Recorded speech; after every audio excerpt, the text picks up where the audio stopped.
Hey everybody, welcome to this week's Q&As. It's Friday morning, so hopefully I was able to get everybody's questions in time. And just a reminder, I never intentionally miss anybody's question, so if I never answer yours, it's either because it came in after I started recording or it was just an honest mistake. So, sorry if I missed anybody's last week because I did have to do it a day earlier. But anyway, let's jump in and see what we get this week. First up, Curtis Seegers wanted to chime in regarding my comments about the M Classic or M Cable, and Curtis wanted to remind me that if I do end up doing a separate M Cable video at some time, to try early Xbox 360 games like Dead Rising or Alpha Protocol that were still kind of blocky compared to later games in the era.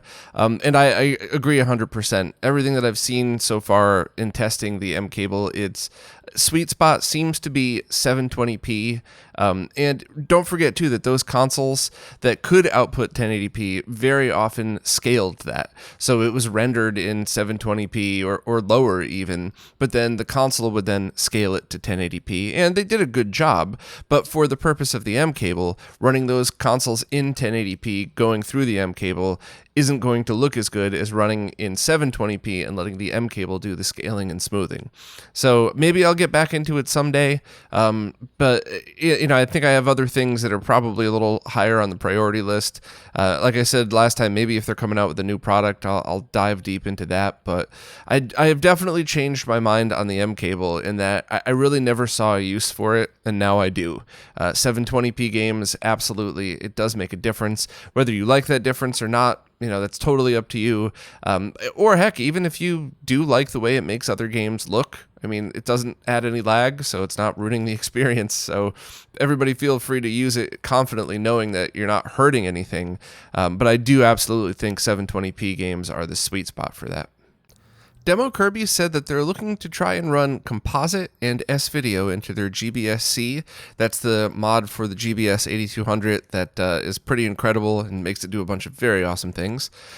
They found a generic Composite and S-Video to VGA converter, and latency is not a factor, but they want to make sure that it would work and there isn't any risk in using one.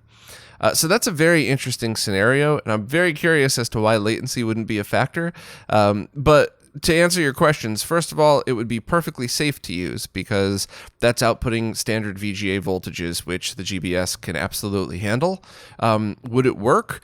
I don't know, but there's two factors in that. First, it might be converting the signal incorrectly because a lot of those TV-based scalers are expecting a 480i signal, and if you send it 240p, sometimes it doesn't work at all. You said somebody showed a video using a Super Nintendo with it, so that's probably not the case, but it could still be treating 240p as 480i, and then you get that weird flickery effect.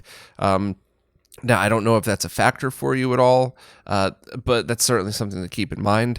And also, you're sending it 480p, which then you could line double to 960p, but you can't do a lot of the other things that you could do with a 240p image, like, 720p and some of the other stuff that's built into the advanced options in the GBS-C. So if you wanted a really good solution for that, you would get the Core U transcoder, and then just have that go component video out of that into component video in of the GBS-C. And then everything would be exactly as expected. You could also use a RetroTink product in pass-through mode for this as well, which I don't know if I would go out and buy one for this, but if you already owned one, absolutely. You just do in that case, you would just do a VGA or an HDMI to VGA converter cable, which should be super cheap. And then you could even use, I think I still have them here. You could use these dongles to just connect the VGA adapter directly into that, so you don't even need a cable, so it would be a compact solution.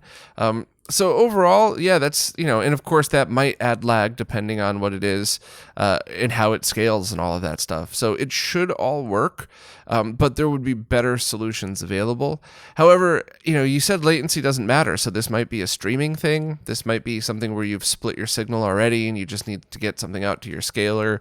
So for that price, it was about $20. Maybe give it a try. But if you'd like any more details, just let me know exactly what your setup is, and I could see what I could do to help. TJ wants to know when I think we'll see an HDMI scanline generator. The OSSC and new RetroTink have them. Could we ask Mike Chi to whip up something sweet? To be honest, I think the reason that one doesn't exist yet is because not many people would want them. Now, every time I say something like that, everybody that does want them flips out and they're like, what the hell? I just said I wanted one. But, a product like the RetroTink can be used by almost anybody who wants to use their classic consoles via HDMI, whether it's capture or just on a TV. Whereas a scanline generator is something, the amount of work and cost to put into that would go into that to just add scan lines and be able to properly line them up might not be worth it, because then what if the scanline generator only has 3 modes, but there's 50 different modes from classic consoles, so the scan lines don't line up properly. Now you're just looking at fuzz on the screen and stuff like that. I think, and I am a little bit skipping to the end and skipping over the details just for the respect of time here, but I think a lot of the VGA based ones were really designed for 480p only, which made it easier. But once you step up to different resolutions, there could be issues. And I think a better use of people's time might be HDMI scalers that offer scan lines as well. So I think that in the next few years, we'll be seeing stuff like that. And that would overall allow you a lot more control over stuff like this. So when do I think we'll see one? My opinion, which I could be totally wrong about this, but my opinion is I think we'll see one when they're integrated into HDMI retro scalers. And I do think that, especially with a lot of HDMI mods, that's becoming a lot more important. Everything from the Ultra HDMI to even the RetroTink stuff to even like the Carby. People want different ways to take their signals that have been digitized and convert them from 480p or anything around that all the way up to the target resolution of their display. So I think that's when we'll see them, and I think it'll actually be a lot cooler than just a scanline generator. Robert Dickinson said that they're looking to pick up a GBS-C for its downscaling, specifically to downscale 480p to 240p to display on their BVM. Since the BVM doesn't accept RGB HV, they need to convert the output of the GBS to RGBS. Now, you mentioned a few other products, but I'm going to just skip over this and go right to the ending. First, you don't need to output RGB HV from the GBS 8200. You could output component video. A lot of the mods that are out there now install a switch, so you could have the correct signal for it. If not, it's, I think, one component, if I'm remembering correctly, that you would need to change. So if you have multiple inputs, or if you have the ability to just accept component video, that's definitely the best way to do it. Just get one of those cheap monoprice VGA to component video cables or VGA to component adapters and get the HD Retrovisions or something like that. And all you would have to do at that point is switch your BVM over to component video mode, and that's it. You're all set. So you might not need a converter at all, but I totally understand if it's a scenario like, oh, I have a G-SCART switch with 7 SCART inputs already populated. This is going to go into the 8th. How do I do it that way? And if that's the case, yeah, Tim's VGA to SCART should work. Mike Chi's VGA to NTSC, that definitely works, and that also does work as a converter to composite and S-Video. There are issues with the Sega Genesis, but that's not specifically with mics. That's with pretty much all of these. So that's a conversation for another time. But for your purposes, yes, absolutely. You could also pick up a really cheap Extron RGB interface. You could often find them without power supplies for dirt cheap, and then you just match up the voltage and pick up a generic power supply for it. You might have to make your own end, but I mean, it's as easy a mod as you could possibly get. And then you would just need a VGA cable to it, and then a BNC to SCART cable if you're doing it that way, or if you're plugging directly into your BVM, just a BNC cable.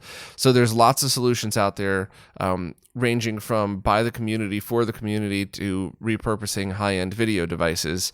So yeah, there's a bunch of stuff that would work. The 2 that you asked about would work, but you might not need them if you could accept component video. Also, another scenario, they have a sync strike. Would this device work with the GBS to connect a PS2 via SCART to play some of the 480p titles? No, unfortunately. That won't strip sync on green. You would have to do you would have to use any other kind of device that specializes in that. So like the newer G-SCART switches, those Extron interfaces would do it. If you check the website on the PS2 section, I embedded my video about how to get sync on green. And while the video is old and it's me sitting on a floor looking at some equipment and a thing of wires, the knowledge there is 100% spot on. It's just, I could definitely stand to redo that video. And also when I did do that video, there were two specific reasons I wanted to. First, I thought that the component video output of the PS2 did not look as good as the RGB output, including sync on green. And I was wrong, and a lot of us were wrong. It turns out that a lot of the cables we were using to do this testing were just garbage. And we didn't know that because they looked like nice shielded cables, but it was really once the HD RetroVisions came out that we all realized, like, oh, we were wrong. The PS2 output's perfectly good component video. There's no need to go RGSB unless you want to continue that setup. And then, of course, that is the next scenario is, what if you just have all SCART and you don't want to switch your monitor back and forth between these? So you could convert it, or I show in the video if you do want to just switch your monitor into that different mode if it's compatible. The newest G-SCART wasn't available then, but that's definitely the easiest. Just toggle that and it'll automatically strip all of this for you. And if you have more than 8 SCART devices, that's probably a good idea anyway, even if you already own one. So keep your other one as the secondary, make sure the PS2 is plugged into the new G-SCART, and go from there. So hopefully that sums everything up. Everett also wanted to chime in about the M Classic and claim that it definitely makes a big difference for them in 480p content. And they show a picture of a GameCube game, which it does look like it's making a difference, but I gotta be honest, my opinion on this wasn't just a shoot from the hip, bitching about something I don't know about.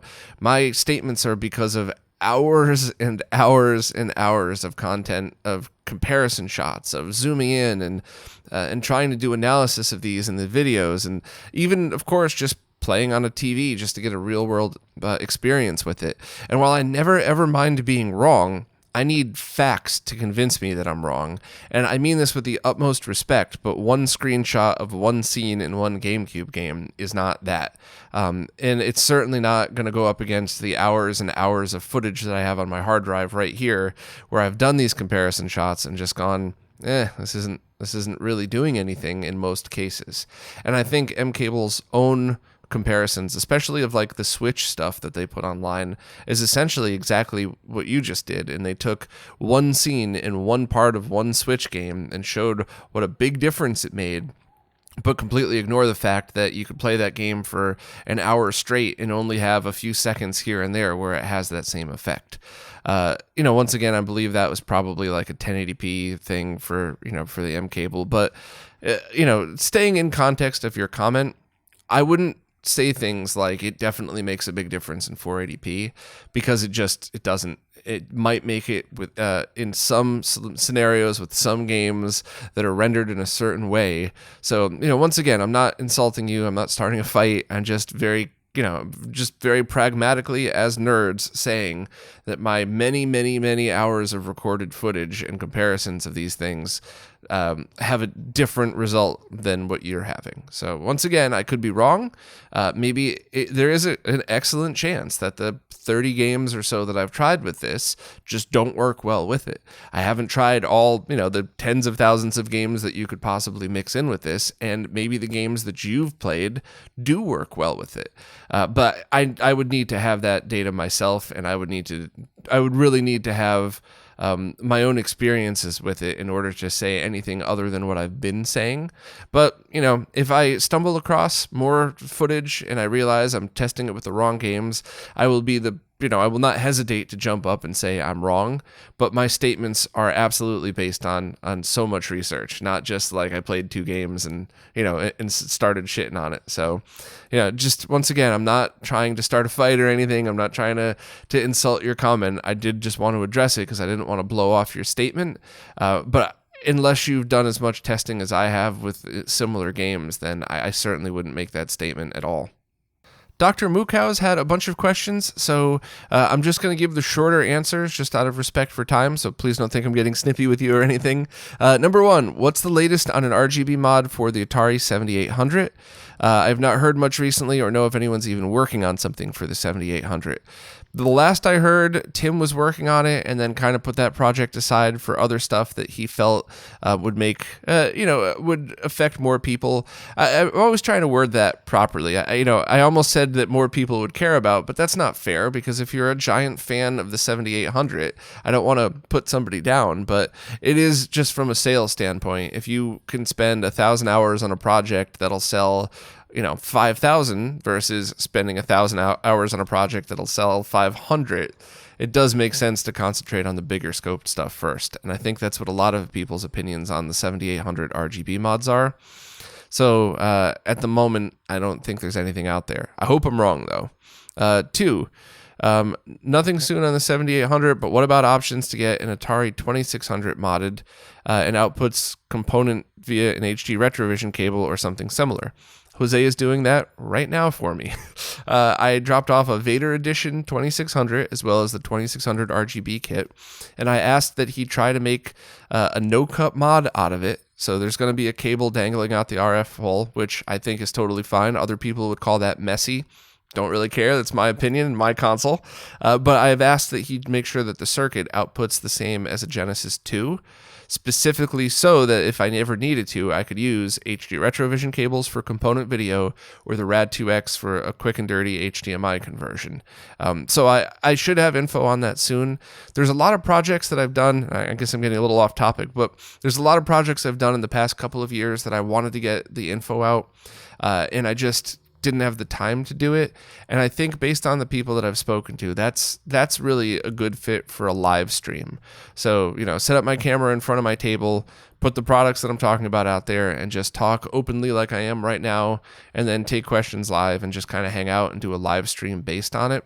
So I'm going to stop missing those opportunities, and I'm going to start with stuff like this 2600 mod and see if I could go through and talk about what I'm doing without having to spend an entire week doing some fancy video on it. Next question. They're looking to get component video out of a North American TI-99 4A computer. Are there any options for this currently? Years ago, I looked into stuff like that, and there were S-Video mods, and I don't know about component, so I would just do some Googling. You'll probably find the same stuff that I did, and if that's the case, you might want to look into a Core U transcoder. That way you could do the S-Video mod and then convert that to component video to match the rest of your setup. Next question, for the limited run games re-release of Shantae on the Game Boy Color, do you know if the boards, voltage, ROMs, etc. are being done properly? I have not had luck finding the answer to this. I have no clue. I think that's something that they should be disclosing, because they're a fairly big company now, and they have a lot of outreach, and I think it's very important that they set a precedent for, hey, you can't do re-releases of this stuff and put it on a junky PCB that doesn't work right. So I hope that they're going out of their way to make sure that these cartridges are of the highest quality, but I also hope that they brag about it just to try to, to set the example for other people going out there. And I think we as consumers have to ask them about that politely, but publicly. And I think enough of us have to, because they can't just ignore the fact. So I don't really have a relationship with them at all. I know them well enough where, I guess if I sent an email, they might respond, but I don't know how they feel about me because of my previous opinions on them. I've always stood up for them, by the way, though. I've always said, I don't agree with X, Y, and Z of the stuff you do, but I like what you do as a whole, and I want to support you as a company. I've always said stuff like that. And, in today's world, you're supposedly not allowed to agree to disagree, and I refuse to conform to that whatsoever. Just because I don't agree with some of the choices they've made in the past doesn't mean I don't support them as a company or even like them as people, to be honest. They were both very nice to me and very gracious in the interview that I did, and any of the follow-up conversations has been mostly positive. So, hopefully Limited Run will step up and post info. I guess I could try to email them, but I don't know if they would respond. I guess we'll figure that out. And last, you're not much of a beer guy, but they are into ciders. Are there any ciders that you recommend, assuming you even like them at all? I keep forgetting the ones I've tried that I liked, because I'll go through phases where sometimes I'll like sweet-based alcohol, and then it'll hit a wall and I won't touch them for like a year. So there were like Strawberritas couple of years ago came out, and for whatever reason, I just loved them. And like all summer long, like I'd have one of those to start out or something. And by the time fall hit, I couldn't even smell one. The same thing I'd been drinking, all summer with friends. Like as soon as somebody opened the can, I'd go, "Ooh, just get that away." And I think it's because of the sweetness, and I think ciders are the same way. There's a lot of ones that I even like Not Your Father's root beer. That was a big thing for a while. Lots of stuff like that. I'll start drinking and I'll really enjoy it, and then all of a sudden I'll just go, I'm sick of sweet stuff. I got to go back to just beer. So I don't remember any of the names. I'm really sorry about that, but there are a bunch of different ones. I think. Trying to remember the name if it doesn't come to me. I think Stella had a cider out that I actually really liked. I could be wrong about that, but yeah, I don't know. I'm sorry. I don't want to give a recommendation of something unless I actually remember it and really know that I liked it. So if I come across one though, I'll mention it. Maybe I'll put it on Twitter or something. DW623 says, "Hey Bob, I'm just a big old dummy who tries to soak up as much knowledge as possible." Yeah, me too. With that in mind, I know in the past you've mentioned that it's pretty difficult or maybe impossible to do a full FPGA board disc console for PS1, PS2, Saturn. Analogous to the analog consoles, and that it would be easier to just do something like emulation. My understanding is that the Mega EverDrive Pro uses FPGA to allow you to play Sega CD games. So how the heck does the Mega EverDrive Pro accomplish replicating the disc-based Sega CD with FPGA? Did the team who developed it just accomplish something really difficult? Or could an FPGA-based Saturn, GameCube, PS2, Xbox happen in the future? Or is the Sega CD just a unique case where it's possible since it was an add-on to the Genesis or Mega Drive? So respectfully, I think you're just confusing two things. An FPGA recreation of a CD-ROM drive and the CD-ROM architecture has already been done. The Mr. team has been doing it since, right after the Mr's release pretty much. And optical drive emulation in itself, while challenging, is far from impossible. That's why we have things like the X Station and the mode and the Fenrir and all of those awesome things like that. So when I talked about consoles like PS2, Saturn, GameCube, Xbox, I wasn't specifically talking about the fact that they had CD drives. I was just talking about that their processors, graphics chips, and other architecture might be much too complicated for today's FPGAs to handle, and would also be pretty complicated for somebody to make.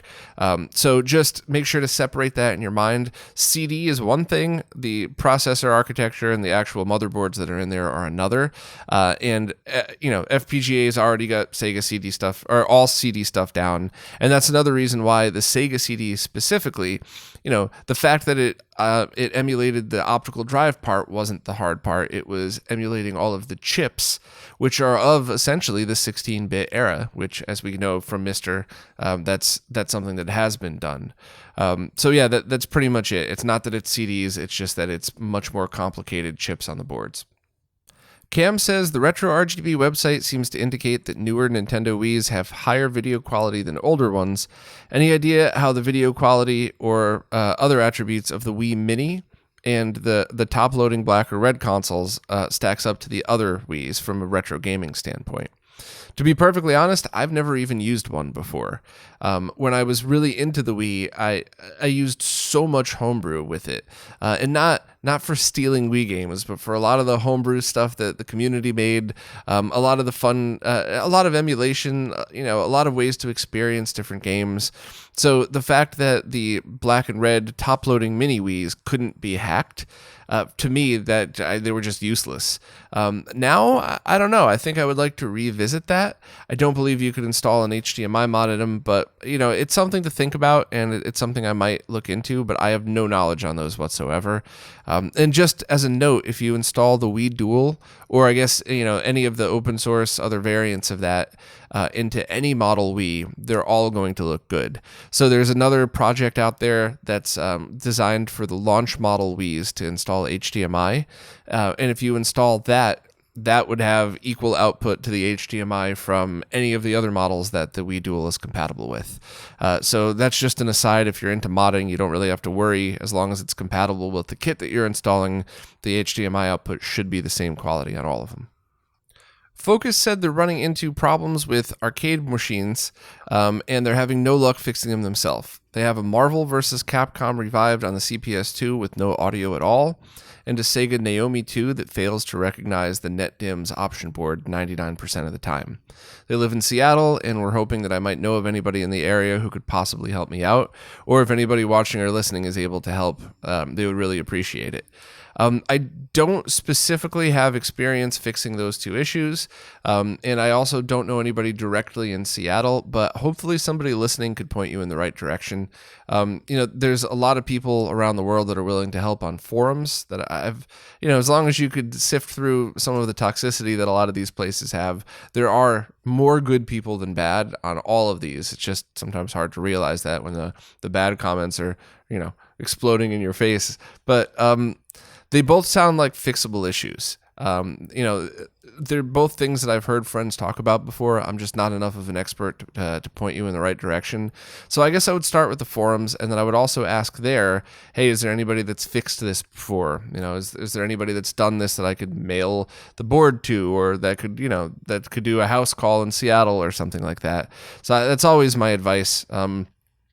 Just try to find people in forums that live in your area, or that live in a place where it would be safe to mail it to and stuff like that. So sorry, I couldn't help more. And, you also said if this isn't what these Q&As are intended for, or if this is an abuse of your platform, feel free to delete the comment. No, absolutely not. I don't think I've ever deleted a comment, and I don't think I've ever run into a question in these in the years that I've been doing them. Because remember, I did these before Patreon was a thing. I was doing Q&As on the weeklies as well. I don't think I've ever run into a question that I felt, was an abuse of the platform. So, but feel free, anybody, to ask anything. And heck, if somebody ever does cross the line, I guess we'll deal with that when the time comes. Bradley asked if I think there's a market for a TV that is designed for custom firmware or software. It just seems that this would be useful for people who are into retro gaming or modern gaming or movies and stuff. Yes, but I don't know if it's enough of a market for a company to actually do that. There is one company making monitors. I think there's 1440p and 4K versions that are designed for gamers that allow you to select your scaling options, that are designed with lag and motion blur in mind. They use decent panels so that, I don't think you could really do anything about the motion blur without having a good panel. So I think that's a good start. What I really have always, I was actually just talking to somebody an hour ago about this, what I've always championed for that has always fallen on deaf ears is a TV that's essentially just a monitor. So, all of these TVs that are getting released these days, they have apps that are going to be outdated, before you blink an eye, even though the TV panel is still good. There's circuitry and scaling in there that probably is as cheap as humanly possible. And I really would love to see just a very thin bezeled TV with one input only, and only accepts one resolution. And then the company could sell you that, and then you decide how you want to manipulate your signals past it. So do you get an AVR that could scale to 4K? I would assume the company that makes this TV would probably also want to make stuff to go with it so they could make their money that way. Do you just buy like an Apple TV box that could scale to 4K and then have a different speaker setup or something? Or basically, I would love to see a TV that does nothing essentially, and that nothing other than accept a signal, and you have to send it the exact refresh rate and everything else, and that way it would allow for other components to control all of that. And I think that would also open up a market for people that know how to make things like, I'll make a 4K HDMI scaler that could be for movies and for TV and add effects and whatever else. I think there's a ton of people that could do that now, but most people wouldn't even know that you would want to have that. So if I'd love to see an OLED, like a flagship OLED monitor only edition. And, that would then have other components go to that. But that's just speculation. Back when I was going to CES and CEDIA and got involved with some of these companies, they were just like, no, that's not going to happen. So I don't think there, well, I do think there is a market for it, to answer your question. I just don't think it's going to happen, although I really hope it does. Jaeger's 1994 has a couple of questions. They're in the middle of putting together their first RGB setup and are trying to get all their old consoles recapped and as future-proofed as possible. The first question is about the Triad power supplies. In one of the articles, I mentioned that the Triad power supply that Castlemania sells was verified by MD Fourier. I was wondering exactly what verified means. How do you tell if one is safe, and how do you tell that one is killing your console? That's actually a couple of answers. First, verified by MD Fourier means you do the comparison of two files on the same Genesis using like a stock power supply, and then you do the same comparison, using, so comparison 1 and 2 are basically just the same console twice using the stock power supply. Comparison 3 is using the Triad. Comparison 4 is using a different one. And then you get to see if they change the audio at all, if it adds interference, if it messes with it. And some of the cheap aftermarket ones absolutely did screw up the signal, whereas the Triad produced less noise overall. So that was what I meant by MD Fourier certified, I guess, if you want to call it, or verified is probably better. Other ways to test get really complicated. It involves a scope, testing under load, making sure you don't see ripples in the current or any noise in the current itself. Of course, you could just do something very basic like fire up an all blue screen and then record a few seconds of footage with each power supply. And if you see interference, that's a very easy way to tell if the power supply is bad. How do you tell one's killing your console? Don't use one unless you absolutely know that it's been verified. So original ones, you might need to replace the capacitors in them if they're starting to give you trouble. There's usually one giant cap in it. Or use ones that, at the moment, the Castlemania Triad ones are completely verified. If Triad changes their design, Castlemania will probably have to hunt down another one. But the only way to guarantee a power supply isn't killing your console is make sure to use one that's been verified. Next question is about power supplies like N64 and GameCubes, where the only aftermarket power supplies are cheap knockoffs. Agreed.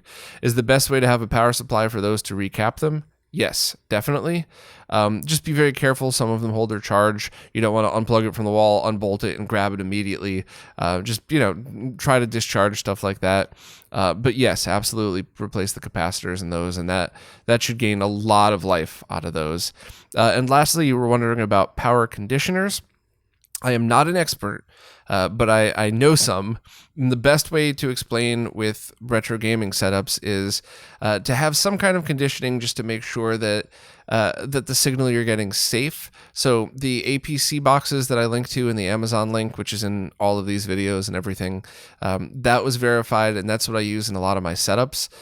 And that does have a maximum rating, but that's only with how many components are powered on at the same time. I know I talked about this a few weeks ago, so I'll give the quick answer to that.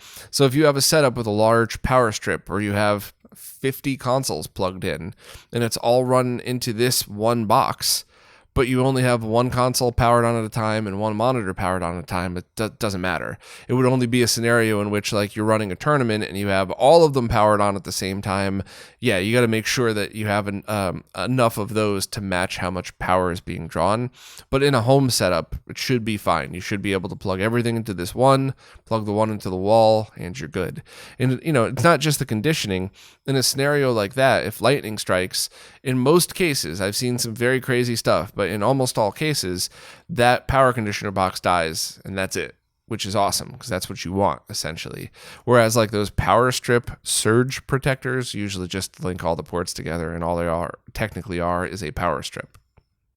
Clint Collage wanted to get my opinion on physical releases on the past few console generations as well as upcoming consoles, especially now that the newer consoles will have digital-only editions.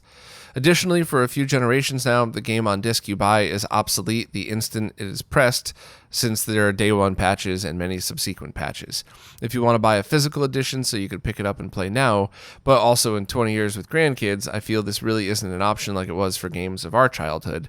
I feel like a physical disc nowadays is no different than a security dongle for a digital copy, with the possible exception of definitive editions or things like Mortal Kombat XL, where they re-release the game bundled with all the DLC and patches included. Am I thinking of this in the wrong manner? Do you have any tips or things to look for to help preserve newer games for the future that I haven't thought of? I think you nailed it. I think that's exactly my thoughts on it. For me personally, I go back and forth. For some games I'll buy the hard copy, some games I'll buy digital, but the only copies that I want to buy the hard copy of is exactly your scenario, the definitive editions that have all of the patches rolled in. And I think, unfortunately, the only true way that we're going to preserve all of these is by being dirty pirates, it's crappy for everybody. There should be better ways to do all of this stuff. And especially with things like the Switch, I would have hoped that Nintendo could have gotten more creative with their cartridges and had something like, the main game is on it, but maybe there's also a way to patch it on the card itself. I mean, with flash memory, isn't that one of the most amazing things about it, is that you could have it rewritable or have just sections of it be rewritable, so that if you would have bought a hard copy, once it's updated forever. But nope, all of the companies are really, they want you to do digital because they could have full control over it. So from a preservation point of view, we have to just keep hacking these consoles, keep backing up these games. And then, it's rough because Nintendo just sued and won a company making Switch mod chips. And I got mixed feelings about that, because somebody selling mod chips so that other people could sell you pirated versions of the game means that you're stealing from companies that are trying to continue to make more games for you to enjoy. And I hate everything about that. However, on the other side of it, like you said, 20 years from now, when there is no more Switch shop and all of these games are gone, wouldn't that have been great if we had had the ability to back all of these things up? So it's a rough situation that I don't think anybody has a good answer to. And for me personally, if I were going to buy one of the newer consoles, I would buy a CD-based version or a disc-based version, just for the scenarios that you talked about. But I think going forward, I mean, when you play these games nowadays, a lot of times they copy most of the game to the hard drive anyway. So, and a lot of times the update is almost the same size as the game. So depending on the console that you're playing it on and the game that you're playing, I might just buy digital from now on and only pick up definitive editions. But I hope that all changes. I hope people figure out some cool way to do all this stuff. I just don't know what that could possibly be. VG Collectaholic has been using a Toro into a G-SCART switch into either a FrameMeister or OSC to HDMI for their Dreamcast for years now. But they just snagged a DC Digital from Dan this week, so they'll be heading that direction when it arrives. Are there any no-cut mod solutions yet that you know of for the DC Digital? I recall earlier this year Laser Bear was looking into something, but I missed if anything ever came of that, or if there's another solution out there. No. Not that I know of, and I don't know that in its current form that's even possible. But what I recommend is what you already just suggested in your comment: snag one of those cool repro shells from GameTech, and mod that one so that you could keep your original shell in mint condition. I agree with you. I do usually prefer a stock look on my consoles, but I think that's for me, and this is just opinion. This is not, this is just the way I'm currently looking at things today. Might change my mind tomorrow. But if I have to cut a console, then that's my way of saying, okay, well then now I'm going to get one of those cool clear consoles or colored or something else that I think is really neat. But if I don't have to cut the console, then I would also appreciate the original look of the case as well. So I guess for me, I'm just looking at it now as, hey, this is just an excuse to get something that I was on the fence about buying anyway. But hopefully at some point in the future, there might be an updated version of that where they might be able to come up with some ingenious way to make it a no-cut mod. But at the moment, no.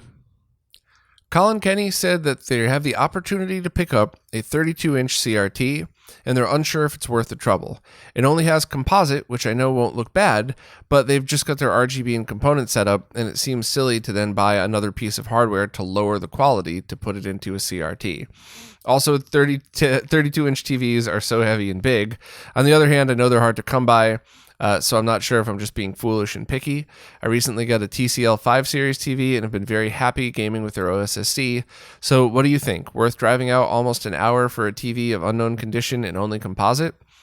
For me, yeah, absolutely. But that's what you got to decide on your own. Do you like light gun games at all? If so, moving down to composite, but on a 32-inch giant TV, that's awesome. Same thing with those Sega 3D games. I think they blend very nicely with composite. And I think there's actually, I would love to see that integrated into things like the Mister, where if you have a 3D TV, you could turn on composite video blending and just kind of experience that as well. But, like you said, it's big, it's heavy, it's an hour away. Maybe it's going to look like crap. Maybe it'll have burn-in when you get there. You got to just decide if it's for you. My personal opinion is if it's free or near free and you have the room for it and you're able to have a friend help you lift it in and out, I would absolutely do it. Worst comes to worst, you could always just try to list it on Craigslist for $1 and have somebody come pick it up or something like that. Jason Guffey wants to know what someone could do to contribute more to the retro gaming scene. It's been an awesome journey learning about these older signal standards and cable types and breathing new life into their old dusty consoles like they're brand new again. And it's something they'll cherish for the rest of their days. They want to give back and help out somehow, but I'm not knowledgeable enough to come up with something like the Retro Tank or skilled enough to fix CRTs. I feel like there's got to be something I could do to help out somewhere besides just throw more money out at Patreon, though I also understand a lot of people do struggle to get by and hardly make a living off of what they do, if at all. So if that's really all people need, then I guess it'll be good enough. So there's a second question. I'm going to answer that one first. So while of course I'm biased because I do rely on services like Patreon and Floatplane, I do think that is, if you have the ability to donate even just $1, that is always the easiest way, just because it's not about how much you donate. Of course, if you're a billionaire, please throw me a little more, but it's just more about getting the word out there. And contributing to multiple creators. I support a bunch of people on Patreon as well. And I do think helping people that are trying to build this community and build products and stuff like that is certainly the easiest. And once again, I know I'm biased in this next opinion, but I think when the wiki launches, which should have been 3 months ago, sorry, that's probably my fault. But once the wiki launches, taking the time to do the little things. So you could have zero knowledge of anything technical. You could have, zero knowledge of how to write websites. But if you can use Microsoft Word or LibreOffice or any tools like that, then you could go in and you could do things like, all right, let me check out the wiki today. Hey, the Genesis section doesn't look as good as the Super Nintendo section. What have we done different? Oh, we're missing game patches. All right, well, I could just copy and paste and make links and stuff. And that's something that would help forever, because one of the many reasons why the wiki is taking so long is because of the longevity factor. And we're really just looking into ways to say, well, what happens if everybody that runs the wiki gets hit by a meteor? How are we going to make sure that the information doesn't die off with us, right? The extreme scenarios. And we're really trying to plan around that. We're trying to do things like have it stationary, but also have it be decentralized for anybody that wants it. There's a bunch of really cool ideas that all end in the fact that if anybody spends their time on it, it's not going to be time wasted. So if even if you just put a few minutes here and there into cleaning up the basic stuff that's not even technical, the work that you would be doing would be lasting for as long as that wiki lasts. And the goal is forever. The goal is to have that last as long as there's an internet. The other side of this, or the other side of your question, is kind of an interesting one. More optimistically, where do you see yourself in RetroRGB in, say, 5 or 10 years? Do you see yourself keeping on, or do you think you'll get tired of being the middleman of the entire community and pass the torch? Do you foresee a time where the retro resurgence is just done, or do you think this community will continue to thrive for years to come? Hopefully you've got a positive answer, as I meant it as a positive question. Yeah, absolutely. Absolutely taking this as a positive question. So where I see myself personally really just depends on if I'm able to continue to pay my bills or not, which is a very selfish thing to say, but it's just the truth. When I had to take a break a few years ago, there were a bunch of people who, I'm going to give them the benefit of the doubt and just say they didn't understand what goes into this stuff, but they said, I don't understand why you have to quit. Why couldn't you just do this podcast on Wednesday morning before you go to work? And, ignorance is bliss, I guess. But I just think if people don't understand what goes into running a site, making videos, helping out the developers, doing a bunch of all the stuff that I do, it's not something I could do as a hobby. I might be able to transition things over, but for me personally, I just want to, for the short term, keep doing what I'm doing. and hopefully be able to especially grow the YouTube channel, because while this is very pompous, I do realize the words that are about to fall out of my mouth are probably annoying, but it's the amount of work and effort that I do doesn't match my subscription numbers and view count. And I really think it's just because of the algorithm and because I don't have the time or really desire to learn how to manipulate that. I don't want to be a YouTuber. I want to be the founder of RetroRGB that also makes videos.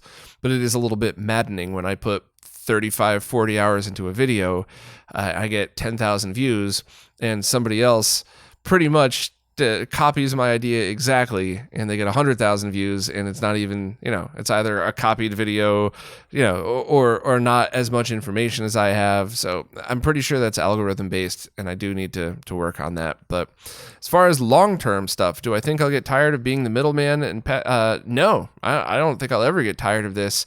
However, I do want to somehow find a way to pass the torch just for longevity purposes, because nobody lives forever, right? So I do want to see this thing grow and evolve, but that gets to the next part of your question. Do you foresee a time where the retro resurgence is just done, or do you think it'll continue to thrive? I think smaller niche communities like the Atari 2600 paddle controller community. I'm making that part up. I'm just trying to be an example. I think there's chances of that specifically to die out, because you'd have to be somebody that really loves those handful of games and that one controller. Once again, I'm just making stuff up to make an example. But I think retro gaming as a whole, as long as we just continue to evolve with it, will never die, because there's always going to be stuff like 10 years from now. If somebody says, what's the best way to play an Xbox One game, the answer is going to be different than it is today, because of anything from emulation to whatever crazy hardware comes to the future to, backward compatibility to anything else. And at the other side of it, there's always going to be a group of people that just appreciate something that maybe wasn't even from their era. Some of my favorite cars, and in fact, my favorite car I've ever owned, I loved the look of it. It was weird. It was weird and awkward like I am. And it was a 79 Camaro. And that generation of Camaros, I wasn't even born in the 70s. I had no nostalgia for that car whatsoever. I had never even remembered, at least, seeing one. I'm sure I did, but I never remembered seeing one until like my early teen years. And I just went, wow, that's such a cool car. Cool for a teenager. I can't see myself driving one of those now, but that absolutely struck something with me, and there's no difference in anything else in life. Music, video games, consoles, heck, TVs, anything. There's just always going to be somebody that just takes a look at something and goes, oh, I think that's cool. So I think the retro gaming community as a whole will always be here and will always continue to grow very big. And I think it likens itself to the car community in many ways. The last time I'd lived in a town, not in a big city, there were more and more car conventions, even if they were smaller, even if it was just like a, hey, Thursday meetup for anybody with a car older than 1979 or something like that. I think that stuff always continues to grow, and it just evolves in different ways. So this is a really long answer to all of your questions. I'm sorry if I rambled too much on this one. They were fun questions to answer. So yeah, sorry for rambling. I guess just to sum it all up, I'm going to keep doing this as long as I can. I'd like to grow everything big enough so that I could just, I don't know about passing the torch so much as make sure that there's enough people contributing so that it's not reliant upon any one person like me or anybody else that does the work. And I would always like to be a part of it, but I would like to make sure that the site lives way past me in any form whatsoever. John Anderson said they've been trying to get a modern-ish PC with an NVIDIA 1050 Ti hooked up to a PVM with not much success. They've tried an HDMI to component box from Amazon and could get an image, but they think the lack of sync was causing the image to not center in a usable way, nor could they get the custom resolutions working. Any ideas? I went through this exact same thing. I got a message from Mike Chi maybe last year now saying that he had done it. So I downloaded the same tools. I went through the same exact process and had zero luck doing it. And we went back and forth, and he was like, no, it's working on mine right now. I said, well, like, send me your settings. And we went back and forth, and he restarted the computer, and it didn't work anymore. And then it did work, and then it didn't. So I don't think it's reliable enough. I think the best thing that you could do is, even if you have a modern card that does not output an analog signal, get a very, very cheap HDMI to VGA converter. Set your card to 480p, so 640 by 480 at 60 hertz, which I think all of these cards should be able to do without worrying about too much customization. And then use something like a GBS control to downscale. And I believe the new OSSC is going to have downscaling capabilities as well, so that might be an even bigger help towards you. So I do think that downscaling is probably the easiest answer, and at about half a frame of lag, I mean, you would have to be in like the Tetris World Champions. Like, you'd have to be top level in order to really detect that type of lag. I don't think that I could, and I'm very sensitive to lag, especially if obviously you're downscaling to a CRT, which doesn't add any. So yeah, I would try doing that first, and it shouldn't be too expensive if you go the GBSC route. I'm not sure what the OSSC Pro is going to cost whenever it is released, but I imagine that's going to be much more expensive. So if you're looking to do that now, maybe pick up one of the GBSC kits. Kirk says that they just noticed the signal from their Mister is considerably brighter on their CRT than the original consoles they've tested. They want to know if this is an intentional improvement from the Mister team, or if it's a case of needing to replace components on the original consoles. So I've seen this in a few different scenarios, and there's a few different explanations.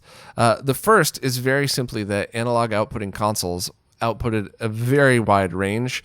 They were never exactly the same thing. So you could buy, for example, 10 of the same exact motherboard revision Sega Genesis consoles, plug them into an oscilloscope, and they might all be at slightly different levels of video output.